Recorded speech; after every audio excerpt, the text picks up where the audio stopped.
This is Wiggum from Reddit Omega bringing you a recap of war number 221. I don't have war number 220 for you. That was during an update and we lost most of our replays. But we were randomly matched against Cold September, one of the top, definitely a top tier fair play clan, and we lost on percentage. They eked out a little bit more percentage than us, and you can tell from the map it was really a question of TH10 and TH11 triples, and they had a few more Town Hall 11s than us, so it made it a little difficult to pick up percentage, but close enough.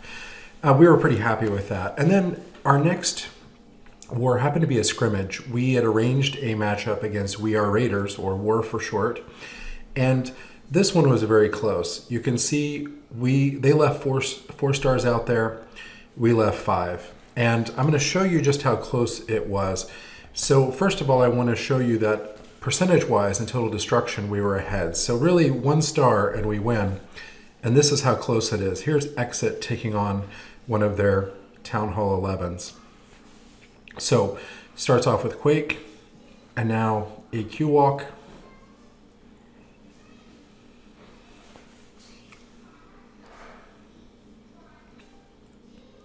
You see he's pre-positioned a jump spell, and he's got a funneling wizard there.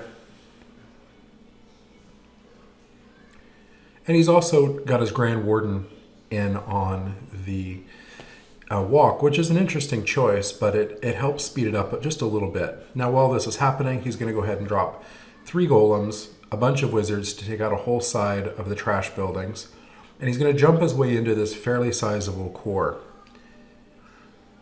Now you notice there is no Eagle artillery on this base.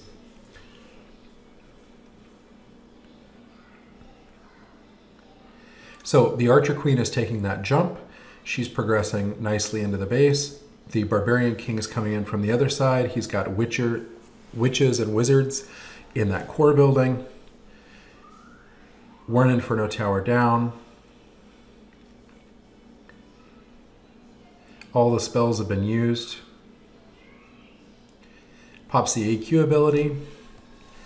And now to reset the damage somewhat on this Inferno Tower, he's going to use his Grand Warden ability. So right there. So the Archer Queen is able to take down the Town Hall and take down this Inferno before it can do any further damage. Now he did EQ a fairly significant part of the base, and that opens it up for his witches. But he doesn't have that many wizards left right now, so the majority of his damage has to come from his witches and his Archer Queen.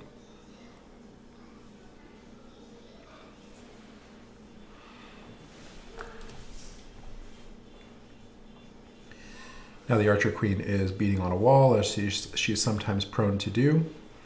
The Grand Warden, however, can jump right over. And there are not very many point defenses left. 6, but only 5 of them can actually do any damage. However, there's only 1 witch remaining. So the majority of the cleanup is going to come down to these heroes. And now that witch is dead. And so it's all on the shoulders of this Grand Warden, who does pretty crappy damage, and the Archer Queen, who does very high damage. So it's a race essentially against the clock. The Archer Queen's not going to fall. She's going to be able to take out the remaining defenses without any problems at all. There is 1 skeleton remaining for what little damage it does. That Archer Queen almost dies because the healer was occupied by the Grand Warden. But it is a race against the clock, and you do know how it ends, but you probably don't know how close it is. So I'm going to show you. Okay, so there are 2 buildings remaining. There's that mine and this elixir pump. So about 5 seconds, although there is a wall, fair point, there is a wall there separating the Archer Queen from that mine, although the Grand Warden can jump over and hit it. And it could be, if I just show you the beginning of the raid again, it could be that if Exit had used his Earthquake spells after he started his AQ walk, he would have gained about 5 seconds or so, 5 to 6 seconds. That could have been decisive, but in any case, that's how close the war was. And I'm not saying it's just on Exit. There were a number of other things we could have done to improve Zach, for example, came very, very close on a Town Hall 11. Junie also and Exit also came close on those bases as well. So very, very close war. But anyway, let me get into some of the 3-star attacks. And I'm going to start with Zach on their number 7. So this was a Town Hall 10 triple. And Zach's going to do it with an AQ Walk La Lune. So you can see one air defense is exposed. He's going to pick that up with his Archer Queen.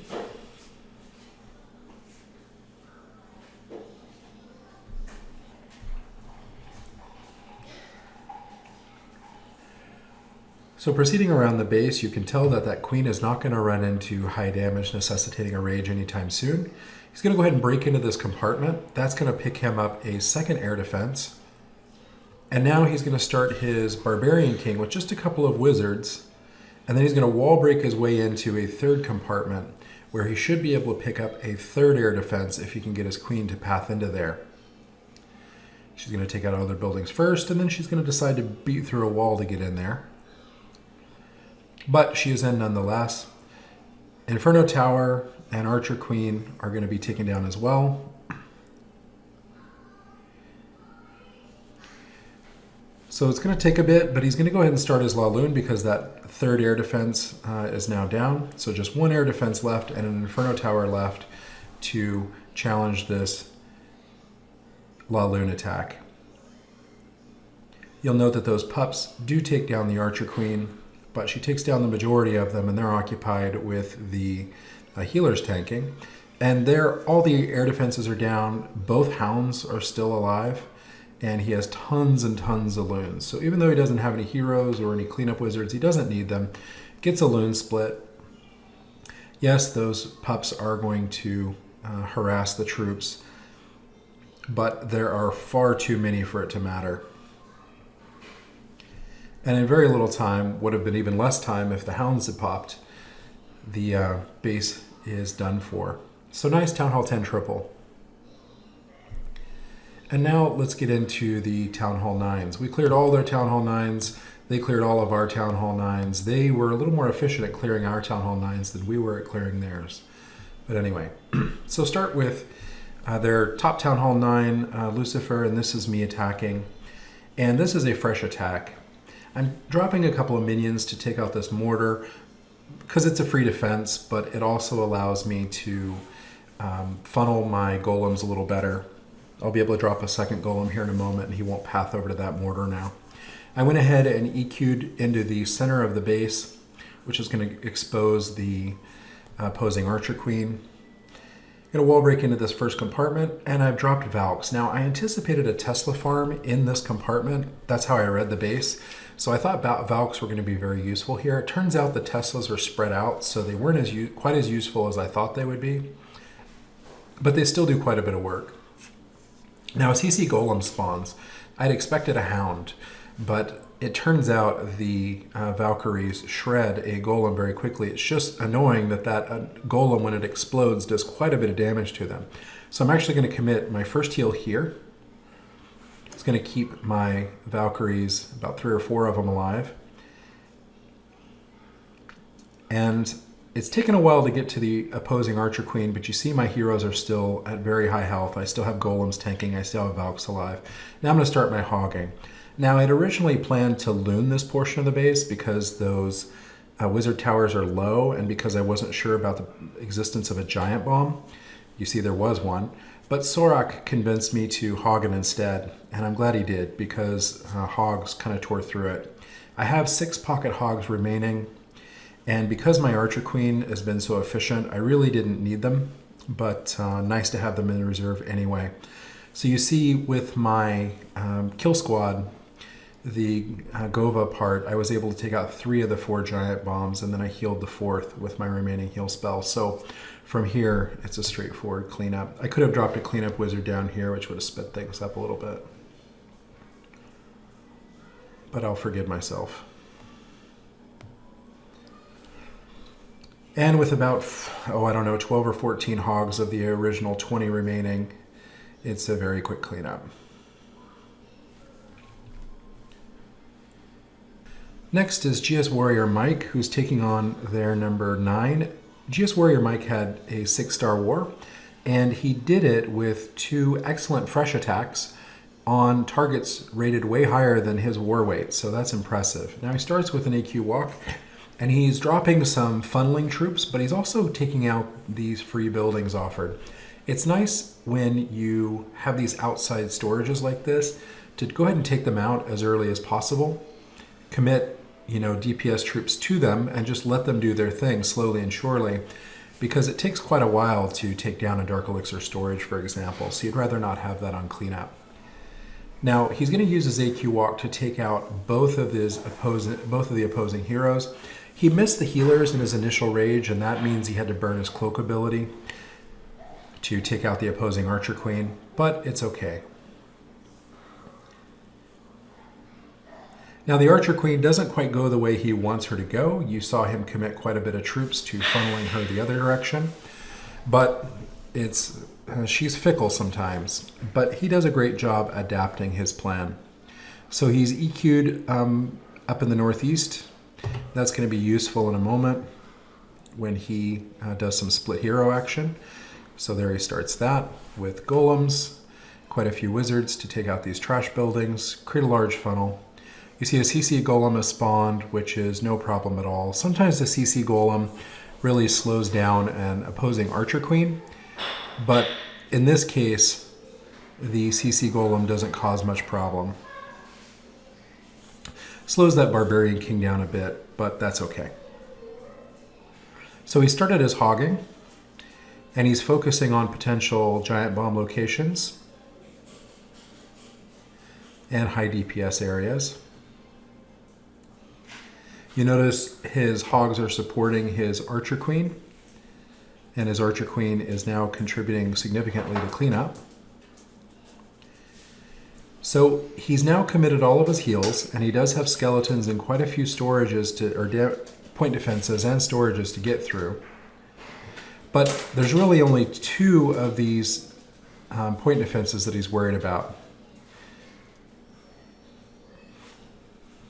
And they're now gone. So he has a couple of point defenses left to take out, and the skeletons are going to do a good job of severely hindering his hogging. But he has both heroes alive, and they are properly positioned to take out that last point defense. And from here, it's just a question of clock, and he finishes with 15 or 20 seconds to spare. I'll go ahead and speed that up. So excellent fresh attack from GSW Mike. Next, I want to look at Frodo. Frodo on their number 14. Frodo was on cleanup this war, and he had 6 stars on cleanup, which is always appreciated. Kind of Mr. Automatic. Frodo still holds the Omega record for longest 3-star streak. It was something ridiculous, like 30 straight attacks or something. So look at the value he got for that hog. He got an outside mortar. He spawned the CC Hound, and now he's going to use the Healer Archer trick to occupy that Hound. While he does that, he's going to go ahead and drop his Golem. So he has a single Golem, and he wall broke his way into that first compartment. Goes ahead and uses Rage just to speed this up a little bit. Keeping these point defense, or killing these point defenses before your Golem dies is important. That way you preserve your Golem tanking as long as possible. And now he's got a jump properly placed to get his Barbarian King into the opposing Archer Queen. Takes her down, he's dead, but there are 2 air defenses down, the CC is down, and the AQ is down, so it's time to start the La Lune portion. Now he's going to prioritize getting into this first sweeper and air defense as soon as possible. Fortunately, his queen's still alive, so he's going to use her to take out that opposing sweeper. That's a nice bonus, and takes out the Barbarian King. That's nice too, because sometimes on cleanup, your loons can chase around the Barbarian King for a while, and that can cost you some precious seconds. Here, obviously, it doesn't matter, but it's always nice. Now, his Archer Queen does die there, but she's done her job. And there are loons coming in from all sides of these remaining point defenses. The Hound spawns just in the nick of time. And as Frodo says, it is all over. Notice the cleanup is going to hit where this hound is last, and they take out all the troops without the spawn pup, or all the base without the spawn troops even mattering. Nice cleanup attack. Next, Leonidas on their number 16. Now, this opposing clan used dragons extremely effectively. They did a lot of cool stuff with AQ thrusts, Zapquake, and dragons. Leonidas gives them a taste of their own medicine. He's going to Zapquake 2 of these air defenses, which is obviously now possible with the donated Dark Spell. Now he's going to use his Barbarian King. His Barbarian King takes out some defenses and takes out some high hit point buildings, but primarily what this Barbarian King's doing is creating a funnel. It would be nice, obviously, if this Barbarian King lives long enough to go challenge the Archer Queen, but he doesn't even have to. So he's using quite a few wall breakers. He's going to break into 2 compartments. That's going to give him access to 2 air defenses. Now this is a poisonable CC, but he didn't know that because this is a fresh attack. So he did not bring a poison. Instead, he's going to use his wizards and his Archer Queen to take care of that CC kind of the long way. So 3 air defenses are now down.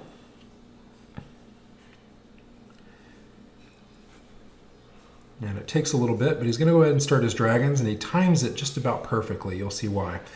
Pops the Archer Queen ability, and he's going to take out this opposing Barbarian King before his queen will hit that air defense. But let's see if that air defense gets any hits off. No. So he's got some drag loons going, and the dragons obviously are great for taking out these ground defenses, so that keeps the queen alive longer, which is always nice. And you notice his loons are still alive. They're looking for things to do. So while the dragons are tanking for those loons, just like at Town Hall 8, and a loon even soaks a mine hit. That's really helpful. So he's coming in from the backside of the sweeper, so the sweeper's completely ineffective. He's got some cleanup minions as well. And you can see the pathing that these dragons are going to follow. Now, yes, there is a Tesla farm, and yes, the opposing Archer Queen is going to take out Leonidas' Archer Queen, and yes, that Archer Queen is going to take out a couple of loons, but she cannot take out this many dragons. So now they're going to wrap into those last 5 buildings. 1 volley from the dragons, and the Archer Queen is down. And the dragons do a very good job tanking while they do damage, and while the wizard also takes out buildings. Perfect dragon attack. Next is Civlad on their number 23. Civlad had a 6-star war, 6 fresh stars. And this one was really interesting because you can tell from his composition that he's got a Gova Wee Wee, essentially.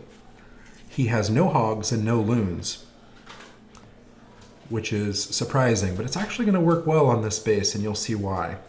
You've got an offset Archer Queen over here, and usually the question is, how do you deal with that offset Archer Queen?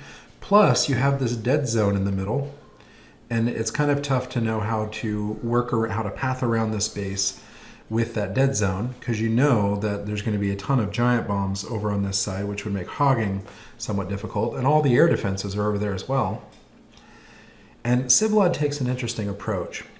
So his Valkyries absolutely wreck the opposing Barbarian King.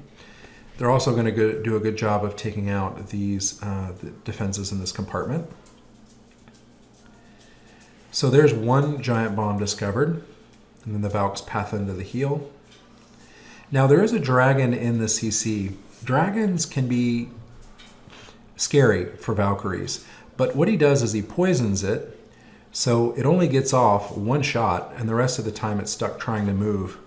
So it doesn't do much of anything to those Valkyries, particularly as they're now in a second heal. And they are just going to rip through these Teslas. While this is happening, he's got some split hero action with his Barbarian King entering the Archer Queen compartment. Now you wonder, is he going to jump into that compartment? Because he had to commit his wall breakers to getting in over here. No, he's going to use his jump for the last compartment, he's just going to beat his way into the Archer Queen compartment. She's hitting skeletons, so he can afford to do that. Now, it turns out that jumping the Valks into the last compartment didn't do as much as he had hoped, but he didn't plan on his Archer Queen taking this route. So, given how he planned, it was the correct choice. And you can see that his Archer Queen is down, but there are 4 point defenses remaining, and he has 2 witches, 3 wizards, his Barbarian King still at a decent amount of health. And I'll speed it up a bit because there's a lot of wall beating here. But while his Barbarian King and the skeletons tank, these wizards are just going to wrap around this compartment and wreck the point defenses inside. And this lowly camp is not long for this world. Interesting attack. Split hero action to take care of that offset queen, and then just jumping his way around that weirdly shaped compartment. The last attack I want to show you is U-Tiger taking on their number 35. Now this was their lowest base, but in a scrim that doesn't mean much because this is still a well-developed Town Hall 9 with respectable hero levels. In fact, the exact same hero levels that U-Tiger has. So U-Tiger is going to go straight at this Archer Queen. And he's going to do that by dropping quite a few wizards on the storages. The storages are also going to, or the wizards are also going to go after the Hound a bit and help take it down quickly. So created a good funnel. The opposing Archer Queens jumped all the way out, and now he drops some Valks, and the Valks are going to head straight for her. And he's going to go ahead and heal this compartment. Now this makes sense. You got a lot of Valkyries. And the wizards as well benefit from heals, particularly when there are minions hitting them. And then he's going to jump into some other compartments, including this, what looked like mostly empty compartment, but it turns out there's a Tesla in there. So Valkyrie is going to take out quite a few of these buildings and these point defenses, and while they're doing that, he's gone ahead and starting his hogging. Now this makes sense. You've got some tanking for your hogs in that giant he dropped and in your kill squad, and he's going to go ahead and drop his first heal, not knowing if there's perhaps a single or a double giant bomb there. And there's high DPS coming from that expo anyway. And you see, yes, his hogs got baconed and they hit a double giant bomb, but he's got 6 hogs remaining, and he's going to drop them now. Barbarian King pops his ability, and he's going to have to try to beat through this wall. That's not ideal. Meanwhile, his hogs are taking out a couple of the remaining defenses. You'll note that his hogs are probably not going to survive long enough to take them all out, but there are just 2 point defenses left, and if he can have a little bit of tanking for them, in fact, the barbarians for the Barbarian King ability give him a little bit of tanking, and with that, and with the fact that he poisoned those skeletons, he is going to be able to get through the remaining point defenses, and then it's just very straightforward cleanup. He has cleanup on all sides of the base, very good cleanup deployment between wizards and a remaining Valkyrie and hogs and his Archer Queen. Nice fresh attack on a strong Town Hall 9. It was very close, could have gone either way, and it went down to the last moment. And you can see from the attacks, we had some strong performance from our top Town Hall 9s, and we had 1 player missing in action. And then on their side, they had some very strong Town Hall 9 attacks, particularly fresh attacks. You can see all those fresh 3 stars. And then they actually committed a few of their cleanup attacks to scout the Town Hall 10s. All in all, very great war. We learned a lot from them, and particularly in the AQ thrust dragon attacks. And you're going to be seeing that, I think, more often on our side in recaps to come. Anyway, hope you enjoyed.